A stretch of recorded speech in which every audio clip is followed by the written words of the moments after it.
여러분 안녕하십니까? 지금이 2025년 8월 24일 오후 정각 1시를 가리키고 있네요. 예전에는 내가 일요일 날 말이죠. 3번씩 녹화를 했었습니다. 근데 이제는 그러지를 않으려고요. 일요일 날도 딱 두 번 이상은 녹화를 안 하려고 합니다. 이 유튜브 녹화하는 것 말고도 내가 할 일이 많아요. 일요일 날도. 직장에는 안 나가고 집에서는 쉬지만 어쨌든 간에 집에서도 내 개인적으로 할 일이 많다고죠. 그래서 3번씩 녹화하는 거는 여러 가지로 그렇고, 그래서 일요일 날도 딱 2번만 하도록 하겠습니다. 그래서 여태까지는 내가 주로 서양 사람들 위주로 했거든요. 그래서 오랜만에 도로 동령으로 와가지고 중국 사람이나 일본 사람을 선정해서 해볼까 이런 생각을 했었습니다. 그러다가 또다시 서양 사람을 하기로 이제 작정한 것이 이 아문센 때문인데요. 이 아문센도 참 유명한 사람입니다. 이 탐험가죠. 그러니까 이제 아문센은 남극을 탐험한 사람으로 유명하죠. 그래서 이제 읽어보도록 하겠습니다.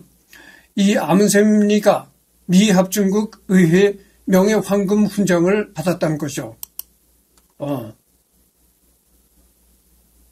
그러니까 이제 미 합중국 의회 명예훈장을 받은 사람이 1776년에는 조지 워싱턴은 미국의 초대 대통령이잖아요.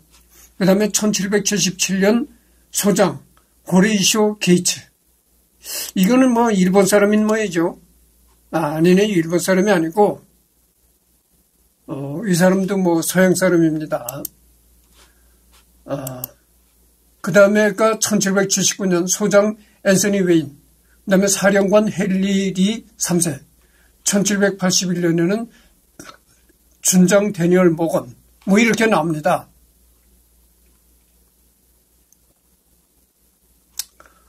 근데 이것은 더 이상 리딩을 하지 않도록 하겠습니다. 이건 직접적으로 아문센과는 관계가 없는 거고, 하여튼 좌우지간에 아문센이 미 합중국 의회 명예황금 훈장을 받았다. 이런 것만 말씀드리고요. 노르웨이,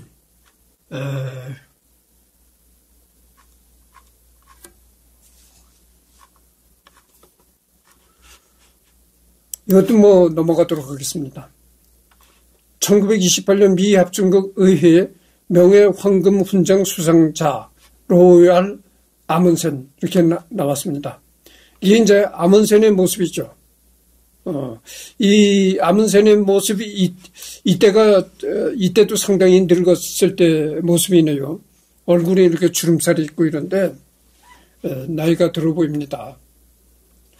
그리고 탈모가 졌고 탈모가 져서 머리가 이제 나이가 들으니까 탈모가 진 거죠. 탈모가 져서 이렇게 두피가 드러났고 그 다음에 주름살이 있고 그러네요. 나도 탈모가 졌다고 했잖아요. 여기 지금 머리가 있어야 되는데 머리가 없잖아요. 그래서 더 이상 탈모가 되면 안 되겠어요. 이 정도는 보기가 좋아요. 왜냐하면 어느 정도 이마가 벗겨지다 보니까 시원스러워 보이고 좋아 보이는데 여기서 더 이상 탈모가 진행이 되면 안 되죠. 그래서 탈모 방지 샴푸로 머리를 감고 있는데 그게 효과가 있을는지는 모르겠습니다만 1923년 51세 사진 1923년에 촬영된 모습이라는 거죠. 이때 당시 아문센의 나이가 51세였다. 51세면 그때는 물론 51세라면 상당히 나이가 들었다고 보는데 요즘 51세 청년이잖아요. 로왈 엥헬브렉트 그라브닝 아문센. 참 이름이 깁니다. 우리는 그냥 로왈 아문센이라고 부르는데 원래 이름은 로왈 엥헬브렉트 그라브닝 아문센. 1872년 7월 16일 날 출생했다. 스웨덴 노르웨이 연합 왕국 에스트폴 주 보르게에서 출생했다. 스웨덴과 노르웨이 연합 왕국에서 출생했다는 겁니다. 이때는 스웨덴과 노르웨이가 그 연합을 했던 상태인 모양이죠. 연합 왕국이라고 나옵니다.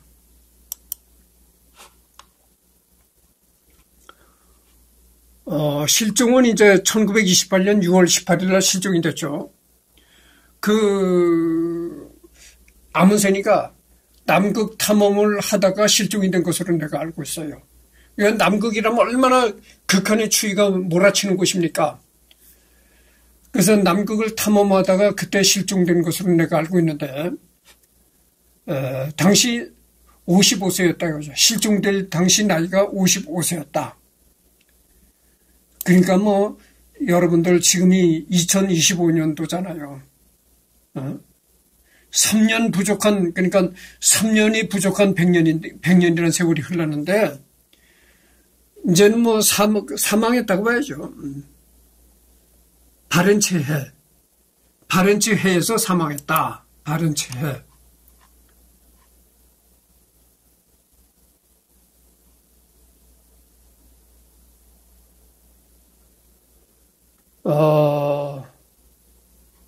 바렌츠해라는 거 보니까 이거는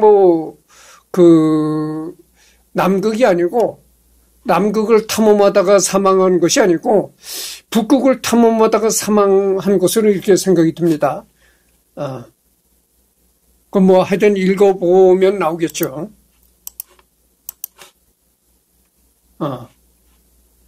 바렌츠해가 이 북극 쪽에 있는 데거든요. 국적은 스웨덴 노르웨이 연합 왕국령 노르웨이. 그러니까 원래 노르웨이 국적이다 이거죠. 노르웨이 사람입니다. 직업은 탐험가, 모험가. 그다음에 수상은 허바드 메달. 이것이 1907년에 수상했고, 프란츠 요제프 훈장. 이것도 1907년. 찰스 P 데일리 메달. 이것은 1912년에 수상했고, 베가 메달. 이것은 1913년에 수상했다. 그리고 의회 명예 황금 훈장. 이것은 1928년에 수상했다. 서명은 이렇게 한다는 거죠. 로알 아문센.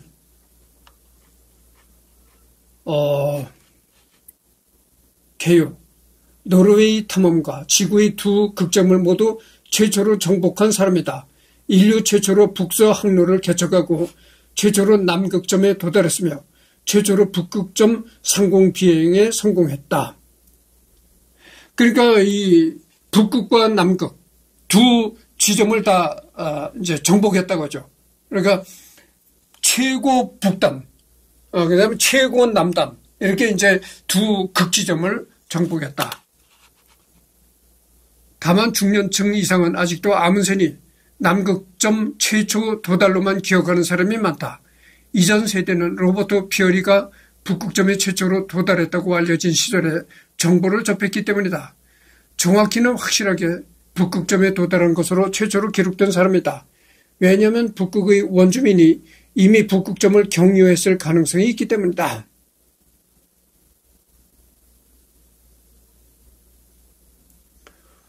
그렇죠. 기록으로만 따진다면 아문센이라는 사람이 최초로 북극점에 도달했던 사람이다. 이렇게 이제 본다고 하지만, 그러나 기록이 되기 전에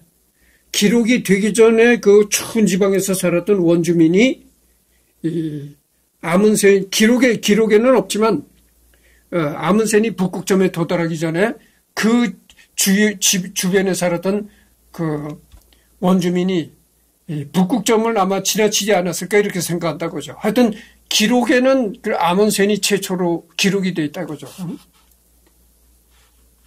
생애.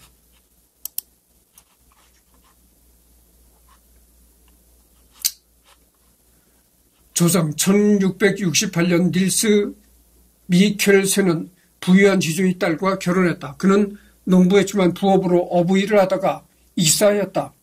하지만 그의 후손들은 계속 배를 타게 되었다. 그로부터 4대가 지난 18세기 후반 아몬 올센이 경제적으로 큰 성공을 거두었으며 그 이름을 따서 아몬센이라는 가문이 생겨났다. 아몬센 가문의 자손들은 선장, 선박 제작자 그리고 해운업자로 활약하였다. 이게 그 아몬센 가정이 이제 우리말로 하면 족보라고 할 수가 있죠. 흔히. 북유럽에서 성씨가 대중화된 것은 다른 지역에 비해서 상당히 늦었다. 아몬 올센의 후예들이 비로소 아몬의 아들이라는 성을 사용하기 시작한 것이다. 북유럽 국가인 아이슬란드는 현재까지도 성씨를 쓰지 않으며 아버지 이름이 A면 아들은 A 손, 딸은 A 도티를 형식의 부칭을 사용한다. 이게 참 재미있는 얘기입니다. 여러분 북유럽의 아이슬란드라는 나라가 있잖아요. 그 아이슬란드는 현재까지도 일반 평범한 사람들은 나같이 일반 평범한 국민들은 성씨를 쓰지 않는 사람들이 많다는 거예요. 그래서 예를 들어서 내가 A, 알파벳을 A를 붙여가지고 A의 후손, A의 아들, 그냥 그런다는 거죠. A의 딸, A의 손주 이렇게 된다는 거죠. 정식 성씨가 없다는 거죠. 근데 이것은 말이죠. 서양뿐만이 아니고 우리나라도 그래요. 내가 언젠가 여기서도 여러 가지 우리나라의 족보 자랑하는 사람들 있잖아요. 우리가 이렇게 뼈대 있는 가문이고 어쩌고 이렇게 족보 자랑한 사람이 있다 그죠. 그게 다 가짜입니다. 예전서부터 우리나라의 역사를 보면 말이죠. 우리나라 한국 사람들이 성에 관해서 관심이 많아. 성씨에 관해서.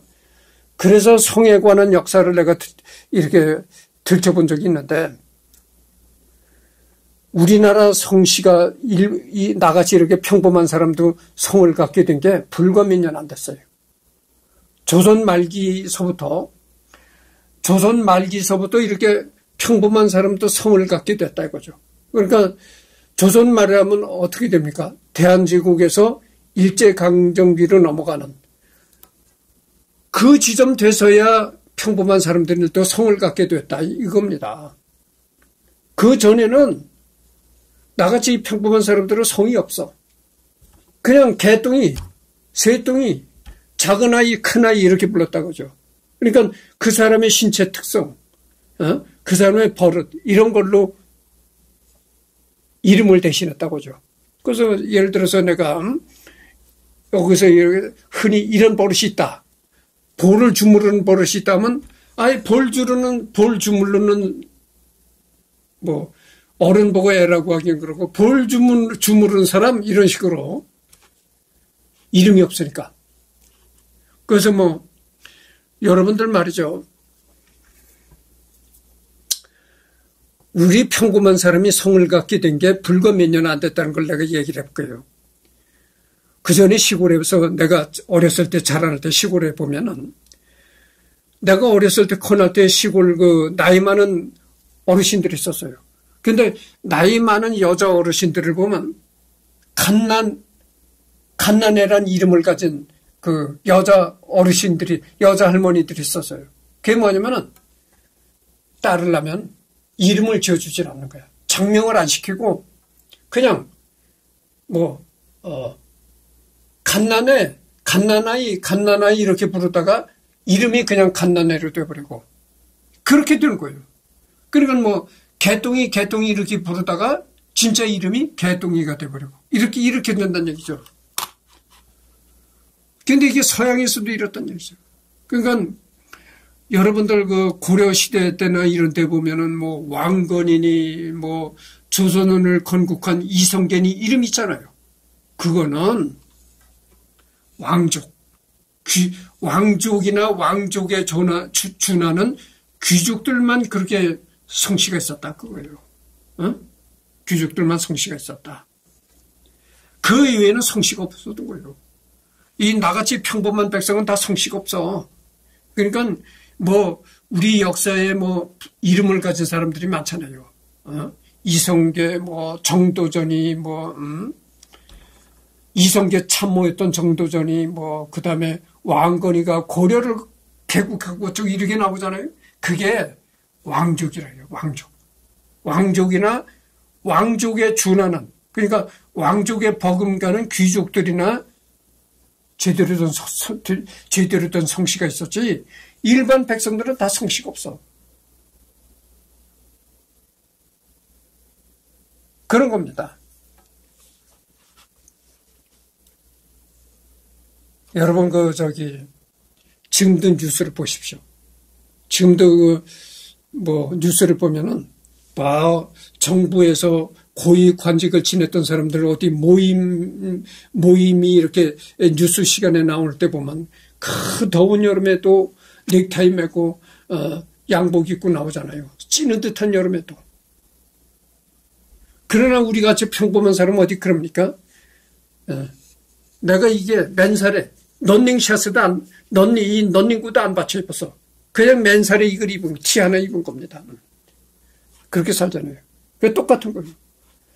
예전에도 그냥 평범한 백성들은 그저 죽이고 밥이고 되는 대로 먹고 성씨도 없어.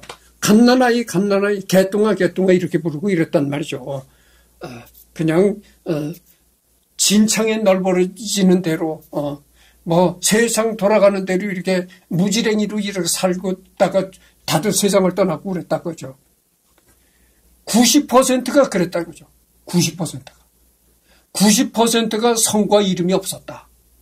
그리고 나머지 10%에 해당하는 사람만이 제대로 된 성과 이름이 있었다. 이런 얘기예요. 근데 다 우리 조상들이 뼈대 있는 가문인이라 족보 자랑을 할 수가 있나요? 그렇잖아요. 아니, 사람이라고 생긴 건 다 뼈대 있는 가문이라고 족보 자랑을 하고 있으니, 그러면 100이면 100사람 다 귀족이란 말입니까? 말도 안 되는 얘기죠. 조선시대가 양반이라고 하잖아요. 조선시대 양반이 얼마나 됐겠어요? 100명이 모이면, 100사람이 모이면 그 중에서도 양반이라는 거는 10명도 될까 말까 했었다 이거죠. 그러니까 전체 인구의 10%도 될까 말까 소수만이 양반이었다고요. 그리고는 다, 좋게 말하면 평민이요. 그렇지 않으면 상놈, 그렇지 않으면 노예야. 근데 무슨 족보? 그게 다 가짜 족보다 이거죠. 서양에서도 이랬다 이런 얘기예요. 서양에서도. 내가 언젠가도 얘기를 했잖아요. 그 서양은 우리나라와 다를까 천만에. 사람이 이 세상 살아가는 그 원리는, 세상 살아가는 이 근본 원리는 말이죠. 서양이나 동양이나 다 똑같은 거예요. 그렇다고 보이죠. 그래서 여기도 나오는데, 서양에서도 아이슬란드 있잖아요. 저 북유럽. 아이슬란드도 그랬단 얘기죠. 아이슬란드도 제대로 된 성과 이름을 갖추고 사는 사람은 왕족이나 왕족에 준하는 귀족들이나 그렇게 살았지. 90%에 해당하는 일반 평범한 사람들은 성씨도 없고 그랬단 얘기예요. 아문센의 증조부 크누트 아문센은 조선소를 운영했다. 그는 일이 별로 없을 때는 영국제 쇠빙기와 벌초기를 모방하여 제작하였다. 쇠빙기라는 건 뭡니까? 얼음을 깨뜨리는 기계. 로알 아문센의 아버지 옌스 아문센은 중국에 관심을 가지고 노예 시장에 관여했다가 노예들이 탈출을 시도했을 때 얼굴에 도끼를 맞기도 했다. 아문센의 어머니는 삼위족 혈통을 이어받았다는 설도 있는 상당히 와일드한 여성으로 위에서 말한 옌스 아문센의 얼굴 상처를 직접 꿰매기도 했다고 한다. 참 재미납니다. 어린 시절 1872년 7월 16일 오슬로 피오르 초입인 보르게 지역의 툼타에서 있는 오두막에서 태어났다. 로알 아문센은 옌스 아문센의 막내 아들이었다. 막내 아문센은 어릴 때부터 3명의 형으로부터 보살핌을 받았고 가족 소유의 조선소에서 인부 및 선원들과 친하게 지냈다. 어린 시절에 로알 아문센은 수공업자가 되고 싶어서 일터를 마치 본인의 집처럼 자주 드나들었으며 조선소 인부 중 하나인 늙은이 올센에게 수공업자가 되고 싶다고 말하기도 했다. 오두막에서 태어났다, 그죠? 그러니까 별로 그렇게 넉넉한 집안에서 태어난 건 아니다, 그죠? 비록 조선소를 운영했긴 했지만, 어린 시절에 로알 아문센은 수공업자가 되고 싶어 해서 일터를 마치 본인의 집처럼 자주 드나들었으며 조선소 인부 중 하나인 늙은이 올센에게 수공업자가 되고 싶다고 말하기도 했다. 올센은 아문센에게 머리와 손 중에서는 머리가 더 쓸모있는 것이고 중요한 것은 손과 머리를 다 사용하는 것이라고 말해주었다고 한다. 아문센의 가족은 훗날 오늘날의 오셀로인 크리스티아나로 이주하였고 아문센의 아버지는 정치에 입문하여 왕실 관리가 되었다. 아문센은 9살 때 김나지움으로 진학했으나 평소 공부에는 흥미가 없는 성격이었는지라 학교 생활엔 큰 재미를 느끼지 못했다. 그래도 나중에는 괜찮아졌네요. 아문센의 아버지가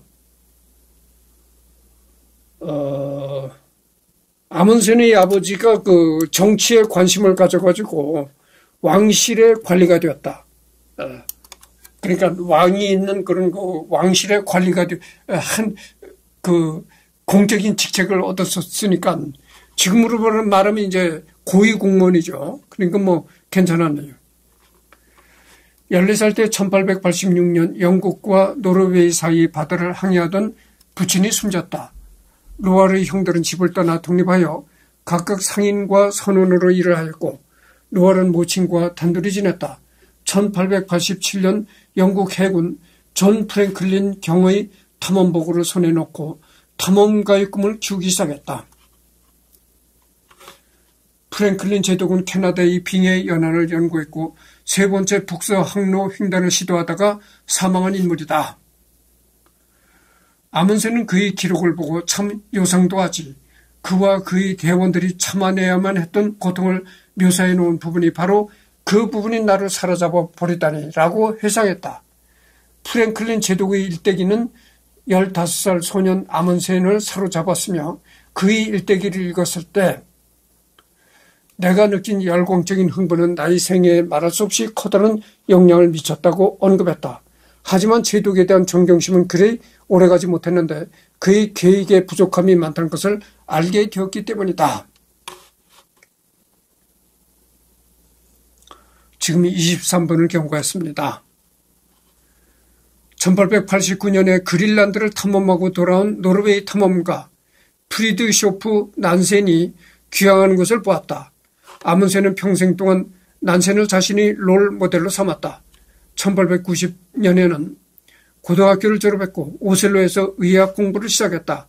아문센의 어머니가 평소에 그가 의사가 되기를 소망했기 때문이다. 그는 어릴 적부터 탐험가가 되고 싶었지만 본격적으로 탐험가의 길에 들어선 것은 모친이 세상을 떠난 이후이다. 이는 그의 어머니가 탐험가는 상당히 위험한 직업이라서 거기에 진출하기를 평소에도 바라지 않았기 때문이다. 그러니까 아문센의 부모들은 아들이 탐험가가 되기를 싫어했다는 거죠. 이 탐험가가 얼마나 고생이 많습니까? 고생이 많잖아요. 남이 가지 않는 그런 유익한 지역을 그러니까 아주 추운 지역이나 아주 더운 지역 사람들 제대로 살지 않는 그런 지역을 탐험하니까 얼마나 고생이 많겠어요. 그러니까 아들이 그런 고생을 하면서 탐험을 하기를 원치 않았다. 부모들은 아들이 의사가 되기를 원했다 이런 얘기죠. 우리나라에서도 우리나라에도 공대에 합격한 사람들이 공대를 때려치우고 의대로 이 전공을 바꾼다고 하잖아요. 전부 다 너도 나도 의사가 되겠다는 거야. 그러니까 의사가 되면 봉급을 많이 받고 급료도 많이 받고 이제 안정되고 이런 생활을 한다. 그래서 그런데 좀 전부 그렇게 의사라는 직업에만 다다붙으면 어떻게 되느냐. 사회라는 게 여러 분야가 고루 발전이 되어야 되는 건데 그래서 뭐 과학에 힘쓰는 뭐 과학자들도 배출이 되고 그래야 되는데 너도 나도 의학에만 관심을 갖는다 이거죠. 근데 그게 저절로 앞으로 조종기가 옵니다. 왜냐하면 조종기가 왜 오냐면은 의사라고 하면 여러분들 의사라고 하면 뭐 최고의 의사들이 뭐 대학병원에 우리나라에 뭐 삼성 뭐 강북 삼성병원이라든지 그지 않으면 뭐 아산 저 강남에 뭐 아산 병원 뭐 이런 거 그런 병원의 의사들은 상당히 그 서울대 병원 의사 뭐 이런 의사들은 상당히 봉급을 많이 받을 것으로 생각합니다. 그런 의사들이 많이 받겠죠. 근데 여러분들 그 동네에 조그만 그 병원에서 개인 병원에서 차리고 뭐 하는 의사들이 그렇게 많겠어요, 수입이. 내가 깜짝 놀란 게 뭐냐면은 의사도 양의사면 내가 한의사 분들한테 내가 죄송한 얘기입니다만은 그래도 좀 양의사는 그래도 덜한데 한의사는 더 어렵다 그래요. 한의학계가. 그래서 한의사 면허증은 땄지만 한의원에 어떻게 취직을 해서 의사로 취직해서 나가면 봉급이 한 250 그 정도 받는다 그래요. 그러니까 의사라고 딱지는 붙었지만 지금 내가 공장 생활은 내 봉급밖에 안 되는 거야. 의사라고 해도. 의사라고 해도 봉급이 그렇게 적다는 거예요. 박봉이라는 거지. 한의원을 차렸다가 어마어마한 빚을 지고 또 폐업하는 경우도 많고 한의원뿐만이 아니야. 양의도 그래요. 이 양의도 개인병원 차렸다가 되질 않아가지고 어마어마한 빚을 떼안고 그냥 신용불량자가 된 의사들도 많아요. 그게 뭡니까? 의사도 이미 포화 상태라 이 말이죠. 포화 상태라. 근데 너도 나도 의사만 되면 안락한 삶을 살겠다고 너도 나도 의사의 길로만 가겠다고 하니 반드시 그렇잖아요. 세상 이치가. 높이 올라가는 언덕이 있으면 반드시 내리막길이 있다고죠. 너도 나도 의사가 되겠다고 하면 몰리는데 그럼 그렇게 과잉 공급이 된 의사가 너도 나도 높은 급료를 받으면서 살아갈 수 있을까요? 천만에 그렇지 않은 거죠. 이미 의사는 포화 상태입니다. 지금 저 시골에는 농촌 시골에는 의사가 없겠죠. 농촌 시골에는 의사 면허증을 가진 사람들이 안 가려고 하니까. 그렇지만 수도권이나 이런 도시는요 이미 의사가 차고 넘칩니다. 그래서 아까도 얘기했지만 큰 대학병원이나 이런 데 있는 의사들은 급료를 많이 받겠지만 그렇지 않은 병원의 의사들은 급료를 그렇게 많이 받지 못해요. 거기다가 자기 개인 병원 차렸다가 안 돼가지고 신용불량자가 되는 의사들도 많다고죠. 그러고 여러분들 조선일보나 이런 데 보면은 의학 전문 기자라고 해가지고 소개되는 기자긴 기자인데 의학 전문 기자다 이거야. 그러니까 의학에 관한 기사 이런 것만 쓰는 그런 기자들이 있는데 그런 기자를 갖다가 의학 전문 기자라고 하죠. KBS 같은 거 여러분 시청해 보시죠. KBS도 의학 전문 기자가 있습니다. 근데 그 의학 전문 기자라는 사람이 그 사람들도 의사 면허증을 가진 사람들이에요. 그러니까 그 사람들도 의사라는 의대를 다니고 의사라는 국가고시에 합격한 사람들이 다 그거죠. 의사 면허증을 가지고 있으니까. 근데 그 사람들이 병원에서 의사 노릇을 안 하고 기자로 취업을 하는 거예요. 그게 뭡니까? 포화 상태다 이 말이에요. 포화 상태. 지금요. 그래서 의사라고 해서 높은 급료를 높은 봉급을 받는다는 거 그렇지 않아요. 의사가 높은 봉급을 받고 높은 수입을 누리는 거는 그렇게 아주 최고급 병원에 그서 근무하는 의사들이나 그렇지 별로 그렇게 많이 받지 못해요. 아까도 내가 얘기를 했잖아요. 한의원에 취직한 한의사가 봉급 200만 원, 220만 원인가 그렇게 받더라니까. 공장의 생산직하고 똑같은 봉급을 받아요. 그러니까 뭐냐면은 의사라 해서 무작정 봉급을 많이 줄 수가 없다는 거야. 그 병원의 그 재정 형편에 따라서 돈을 줄 수밖에 없는 거지. 의사라고 빚을 내가면서 봉급을 줄 수는 없는 거 아니냐. 그 의사도 이미 포화 상태다. 포화 상태. 차고 넘치는 상태가 됐다. 이거. 그래서 너도 나도 지금 공대를 때려치우고 이대로 간다고 하는데 그게 조만간 스톱이 될 겁니다. 더 이상 나 이제 더 이상 의사 안 할래. 이러는 풍조가 이제 더 조만간 생길 거라고 난 봅니다. 의사 면허를 따봐야 취직도 안 되고 차고 넘치는데 이미 부하 상태인데 의사 면허 국가고시를 통과해서 의사를 면허를 따봐야 어디 번듯한 병원에 취직도 안 되고 그러다 해서 내 개인 병원을 차리려니 어디 대출받아서 개인 병원에 차리려니 그 어마어마한 큰 돈을 받아서 병원 차렸다가 신용불량자 되고 자기 인생 망치는 겁니다. 여러분들 병원 차리려고 하면 돈이 얼마나 들겠어요? 의료 기계가 그게 한두 푼 합니까? 엄청나게 비싼 거예요.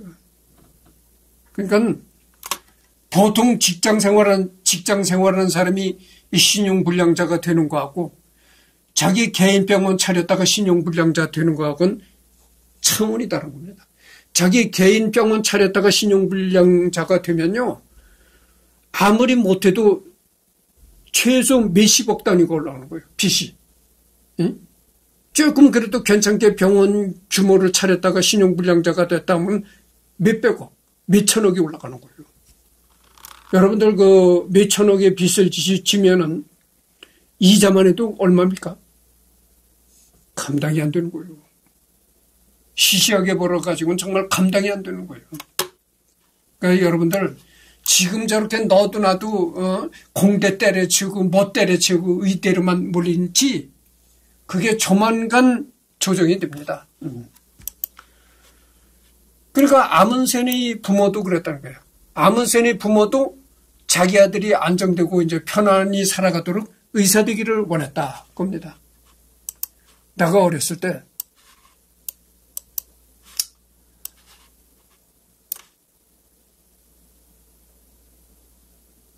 그래서 내가 한번 집에 가니까 고향이 돼도 내가 이제 집에는 안 갑니다.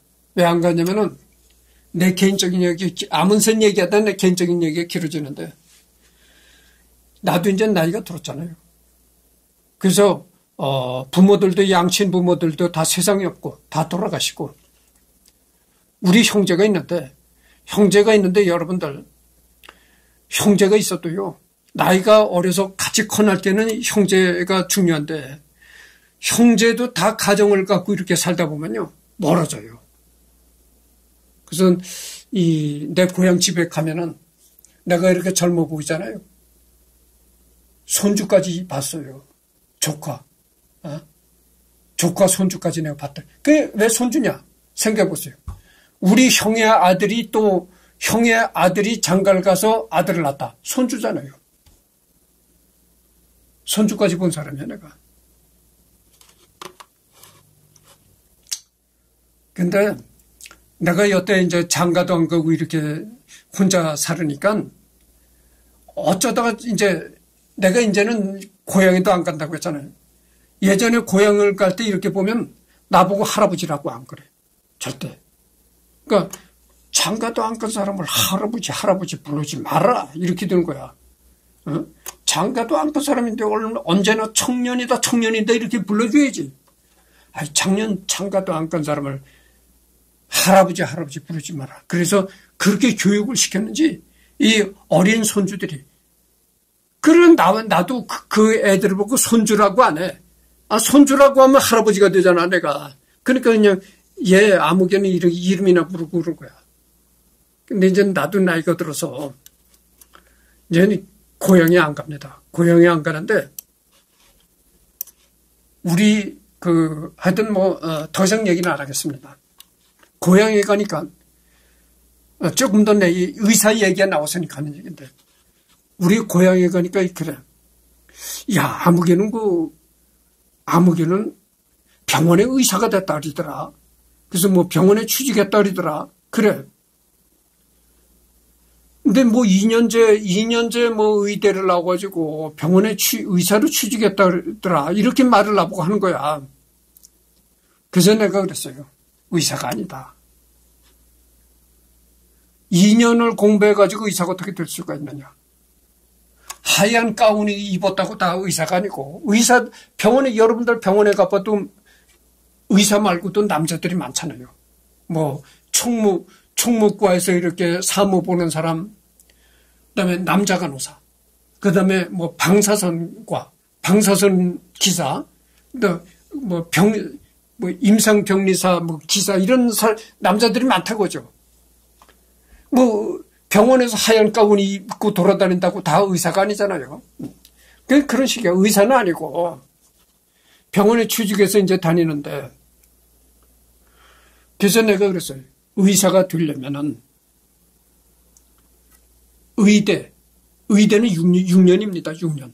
그러니까 예전에는 6년이었거든요. 예과가 2년, 본과가 4년. 그래서 6년을 다녀야 됐고, 지금은요, 일반 대학을 다니고, 일반 4년제 대학을 다니고, 또 의대 대학원을 가서 3년 정도를 더 배워야 된다, 그죠? 그러면 그렇게 배워서도 의사 면허가 나오느냐? 안 나와요. 그렇게 공부를 하고선도 또다시 병원의 인턴으로 수련의로 취직을 해야 되는 거예요.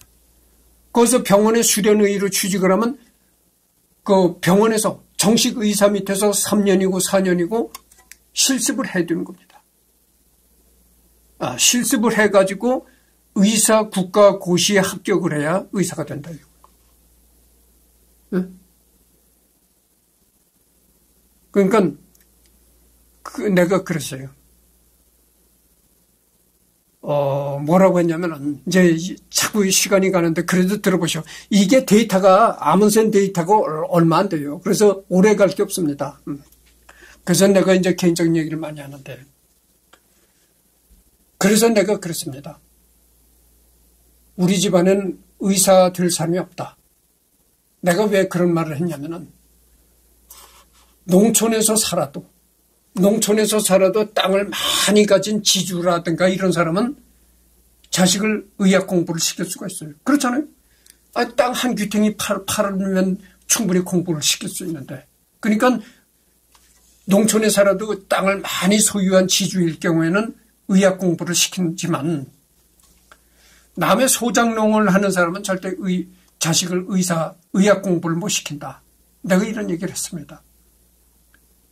의대란 것은요, 의대나 대학원, 의학대학원은 학비가 인문계 대학보다 학비가 2배 정도 들어간다고 봐야 돼요. 실험시술비가 굉장히 많이 들어갑니다. 여러분들 의과대학에서 해부학 연습하고 그러잖아요. 그게 거저되는 겁니까? 돈을 내야 되는 거예요. 실습비를 내야 되는 거예요. 공짜로 되는 일이 없다고 내가 그랬잖아요. 그러니까 의과대학이라는 것은 의대나 의대대학원이라는 것은 말이죠. 국어, 국문학과, 영문학과 이렇게 책만 가지고 공부하는 대학보다 2배 정도의 학비가 들어간다고 봐야 되는 거예요. 그러면 공부하는 기간도 더 길고, 또 나와서도 바로 돈벌이가 안 된다. 수련의로 수련의 들어가서 3년이고 4년이고 또 거의 무료 봉사식으로 하다가 나와가지고 국가고시 합격을 해야 되는데, 그 긴 세월을 어떻게, 그러니까 꼭 이 해수로 따져보면 의학 공부를 해서 정식으로 의사가 되려면은 한 10년은 잡아야 되는 겁니다. 10년 공부를 해야 된다, 이런 얘기. 그럼 10년 동안 그 수많은 돈이 들어간 학비며 이런 걸 남의 소장농을 하면서 뒷바라지를 할 것인가? 절대 못한다 내가 그랬어요. 그러니까 물론 시골에 있는 사람들도 의사가 되죠. 의사가 되는 사람들도 있습니다. 근데 그거는 시골에서 살아도 땅을 많이 소유한 지주라든가 이런 집 자손이지, 아니 소장농이나 해가지고 무슨 자식을 의학 공부를 시키느냐 그랬어요. 그래서 우리 집, 내가 그래서 딱 그랬습니다. 우리 집안은 의사가 나올 수가 없다. 내가 딱 잘라 말했습니다. 어떻게 자식을 그렇게 소장농이나 해가지고 자식을 뒷바라지 할 것인가, 이런 얘기를 했습니다. 아주 그야말로 지금 40분이 경과했거든요. 아주 그야말로 자기 머리가 탁 튀어나서 정말 어디 가나 총수석, 서울대 총수석, 뭐 연대 총수석, 뭐 어디 가톨릭대 총수석, 이렇게만 총수석으로만 계속 돈다면은, 아니 뭐 돈이 없어도 공부를 할 수 있겠죠. 공부할 수 있는 길이 있습니다. 그래도 자기가 워낙 월등하면은 부모가 가난해도 공부를 합니다. 그러게 월등하면은 장학금도 있고 여러 가지 또 돕겠다는 독지가가 나타납니다. 근데 그러기가 쉽지 않잖아요. 어디 가나 총수석이라는 게 뭐 그렇게 쉽습니까? 아무나 되는 게 아니잖아요. 그래서 내가 그 말 끝에 딱 그랬어요. 우리 집에서는 의사가 나올 사람이 없다. 딱 잘라 내가 얘기를 했습니다. 근데 이런 얘기 했어요. 이 세상 기술 중에 가장 좋은 기술이 바로 의사다. 가장 좋은 직업이 의사다. 뭐 이런 말도 있긴 있어요. 왜냐면은 사람 생명을 다루는 거니까 아픈 사람을 고쳐주고 죽어가는 사람을 살려주면은 그게 얼마나 거기서 더 좋은 일이 있겠어요. 그러니까 요즘엔 뭐 의사들도 뭐 폭행을 당한다는 그런 뉴스가 나오긴 나오지만, 그래도 의사라는 것은 말이죠, 남한테 존경받고 이러는 게 의사라는 직업이죠. 그러니까 남한테 존경받는 직업이 의사입니다. 남을 아픈 걸 고쳐주고 죽어가는 사람을 살려주려고 이렇게 노력하는 사람한테 어떻게 나쁜 말을 할 수가 있겠어요? 그렇잖아요. 그러니까 이 세상 기술 중에 제일 좋은 기술은 의술이다 그죠. 의술. 뭐 내가 얘기가 길어졌는데, 아문센의 부모들이 자식을 의사 되기를 원했다. 탐험가가 되기는 절대 원하지 않았다. 뭐 이런 얘기가 나오길래 얘기를 하다가 이렇게 얘기가 길어졌습니다. 43분을 경과했으니까 이것으로 끝내고 여기서부터는 이제 다음 시간에 하도록 하겠습니다.